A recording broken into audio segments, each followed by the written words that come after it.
Gotri hospital ખાતે police કમિશનરની સૂચનાથી Vadodara શહેરની Gotri GMERS hospital કેમ્પસમાં ગોત્રી હોસ્પિટલ અને શહેર પોલીસના સંયુક્ત ઉપક્રમે કોમ્બિંગ ઓપરેશન અને સિક્યુરિટી મોક ડ્રીલનું આયોજન કરવામાં આવ્યું હતું.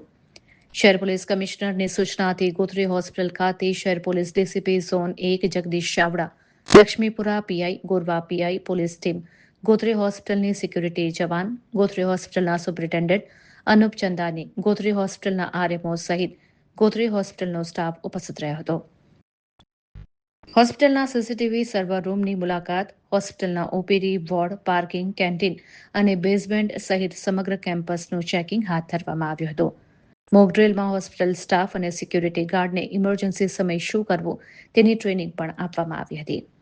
દર્દીઓને તથા તેમના સગાઓની સુરક્ષા વ્યવસ્થા વધુ સઘન બને તે માટે વધુ સિક્યુરિટી ગાર્ડ તૈનાત કરવામાં આવશે. વડોદરા શહેરમાં ગોત્રી GMERS હોસ્પિટલનું આજે તબીબી વિભાગ, પોલીસ વિભાગ, ફાયર અને VMCની વિવિધ ટીમ સાથે એક કોઓર્ડિનેશન મીટિંગની સાથે ડ્રિલનું આયોજન કરેલું છે. આપ બધા જાણો છો કે એક બે બનાવ છેલ્લા થોડા સમયમાં SSG હોસ્પિટલમાં બન્યા હતા. એ બાબતે વિશેષ તકેદારી રાખવામાં પોલીસ અને તબીબી વિભાગનું સંકલન યોગ્ય રહે એ પ્રયાસના ભાગરૂપે આજે આનું આયોજન કર્યું છે.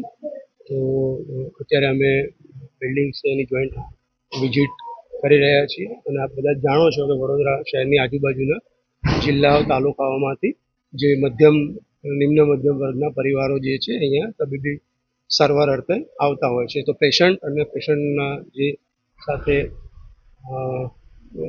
જે પણ એમના સગા સંબંધીઓ છે, બરાબર, એમને કોઈ તકલીફ ના પડે, બરાબર, સારામાં સારી સેવા ઉપલબ્ધ થાય એના પ્રયાસના ભાગરૂપે RMO સાહેબ, બીજા તબીબો અને અમારી પોલીસ ટીમ જે છે અત્યારે કાર્યરત છે.